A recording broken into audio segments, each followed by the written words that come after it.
औज़ुबिल्लाहिमिनश्शैतानिर्रजीम बिस्मिल्लाहिर्रहमानिर्रहीम।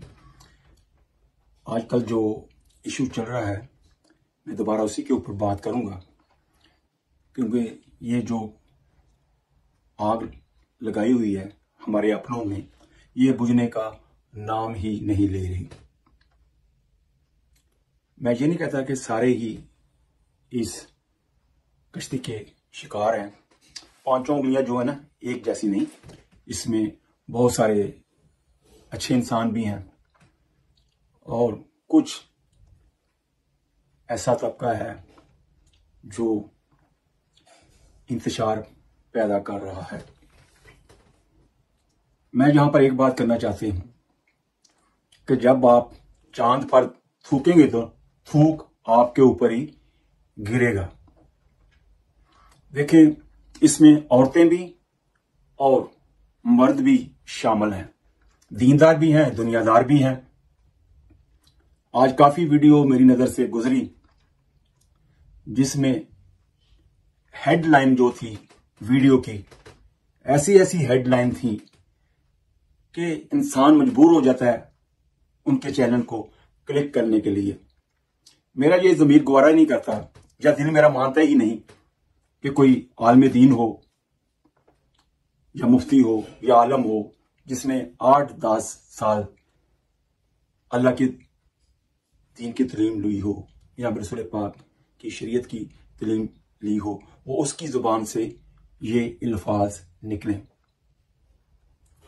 ये वो लोग हरकत कर रहे हैं जिनके ज़मीर मुर्दा हो चुके हैं या वो यूट्यूब के किराए के टट्टू हैं। मैं उनकी बात कर रहा हूं। हेडलाइन क्या लिखते हैं कि मैं मौलाना को खुद जूतियों से मारता, नौज़बिल्लाह। जिसने भी ये हेडलाइन लिखी है उसके मुंह में खाक। उसके बाद कि मौलाना साहब को धक्के मारे गए। भाई वहां पब्लिक थी, हुजूम था। जाहिर है जब ऐसे मामला होते हैं तो हुजूम में ऐसे हो जाता है।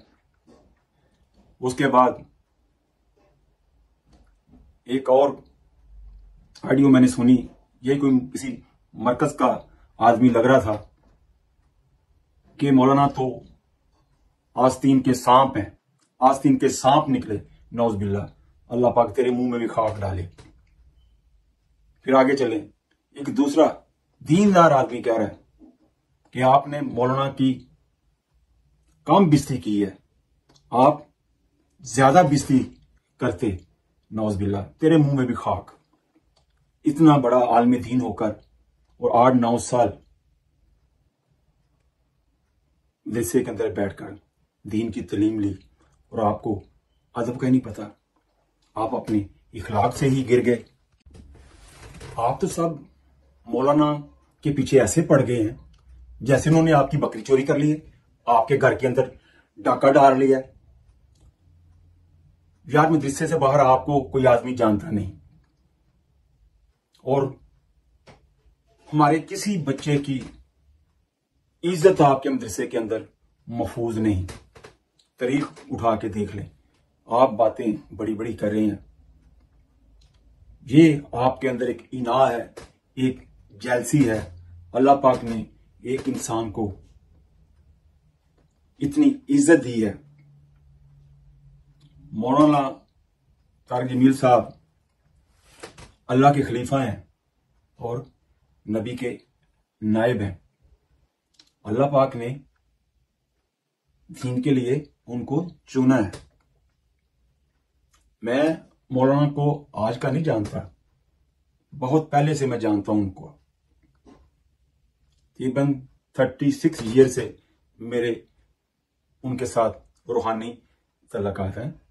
उनको तो आदमी देख ले तो वो सीधे रास्ते पे चल पड़ता है, बात करने की तो ये जरूरत ही नहीं है। उनकी केस्टें सुन सुन के लोगों ने अपना रुख चेंज कर लिया और जितने भी इखलास के साथ दीन का काम कर रहे हैं उनमें से एक मौलाना तारिक जमील साहब भी हैं जो दीन का काम इखलास के साथ कर रहे हैं। उनको गैर मुस्लिम भी सुनते हैं और अपने भी सुनते हैं और गैर भी उनको सुनते हैं। तो हम उनकी कदर करें और आपस में मिलकर बैठें। देखो, एक बात मैं यहां पर और करने वाला हूं, जिसको अपने स्तंजा ही करना नहीं आता और अपनी गंदगी को टिश्यू के साथ साफ करता है और वो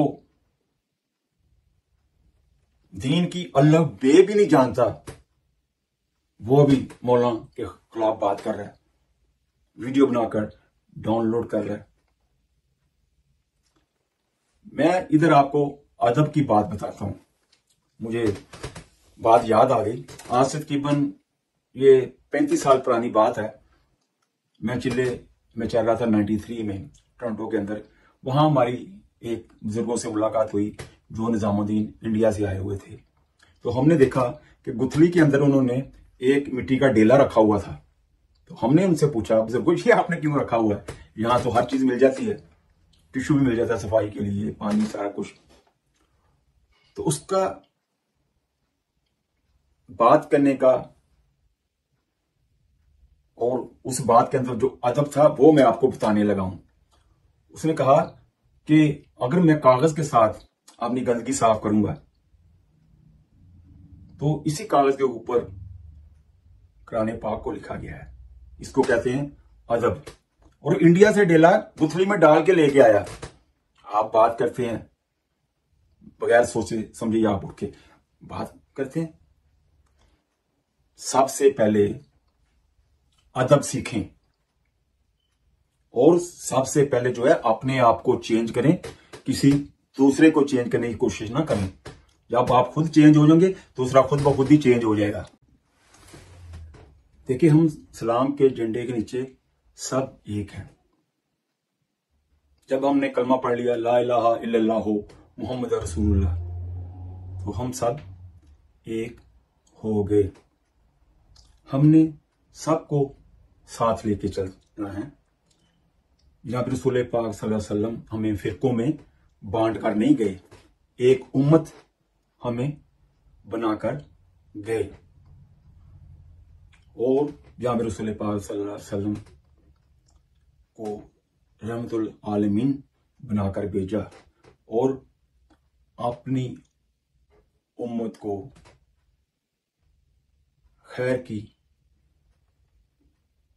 काम करने वाली उम्मत बनाया। हम आपस में मोहब्बत और प्यार से रहें। ये जो तबका इंतशार पैदा कर रहा है,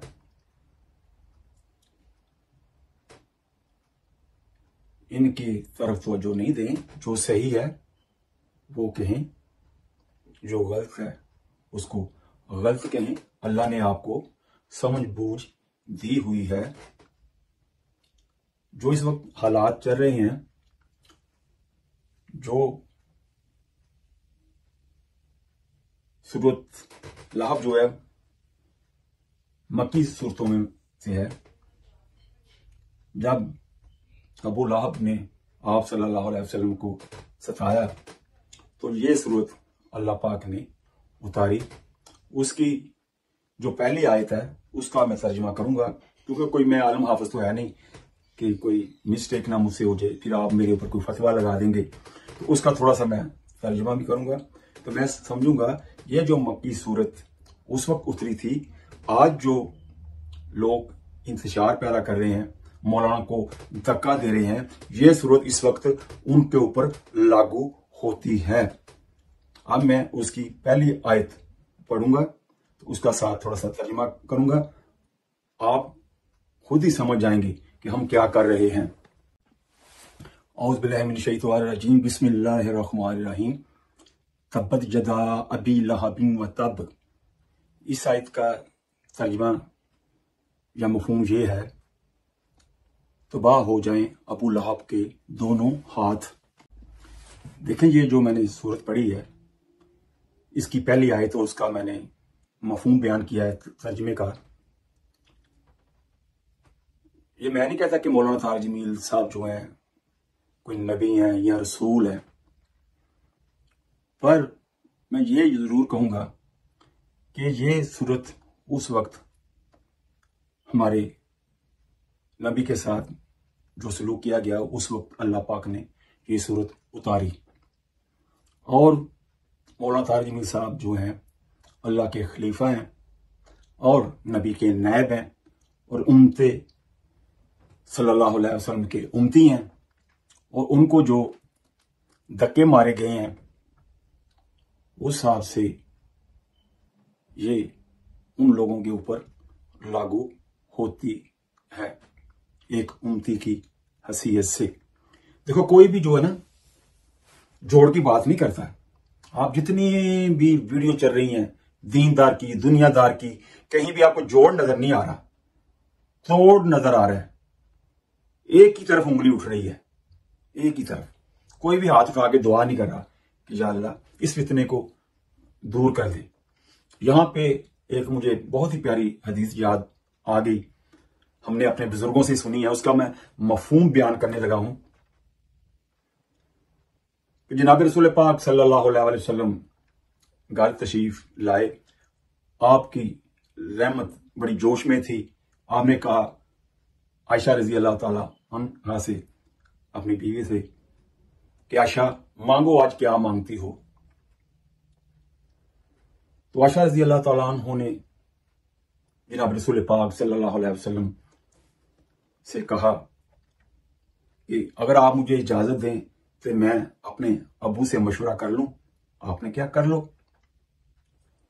आयशा रजी अल्लाह ताला अन्हा अपने अबू के पास गई, हज़रत अबू बकर सदीक रजी अल्लाह ताला अन्हा के, और जाके फरमाया, अब्बा जान, आज रसूल पाक सल्लल्लाहु अलैहि वसल्लम की रहमत जो है बड़ी जोश के ऊपर है।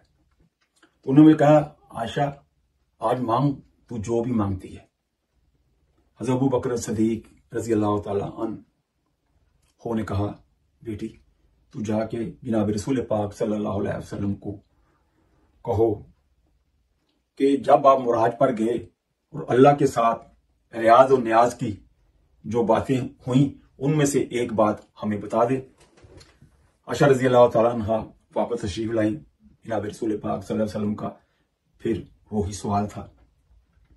तो आयशा रजी अल्लाह ताला अन्हा ने कहा, या रसूलल्लाह सल्लल्लाहु अलैहि वसल्लम,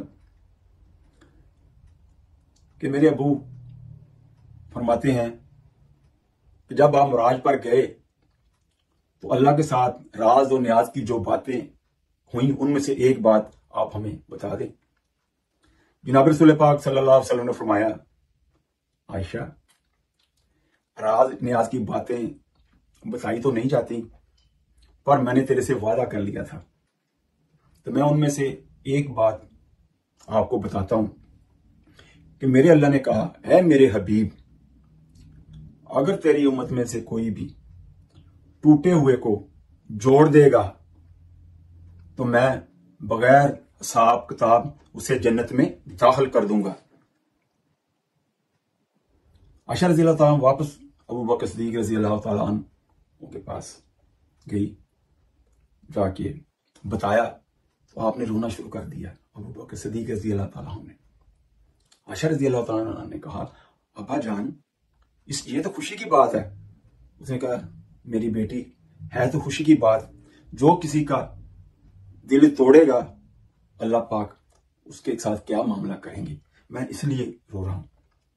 अल्लाह पाक हमें इस हदीस के ऊपर अमल करने की तौफीक अता फरमाए, और जो इस हदीस को सुन के इसको आगे दूसरों तक पहुंचाए। ये आप सल्लल्लाहु अलैहि वसल्लम की सुन्नत भी है और उनका फरमान भी है। इंशाअल्लाह जल्द आपसे अगली वीडियो में मुलाकात होगी। मैं आपके लिए दुआ गो हूं, आप मेरे लिए दुआ करें। अस्सलाम वालेकुम वरहमतुल्लाहि वबरकातुहू।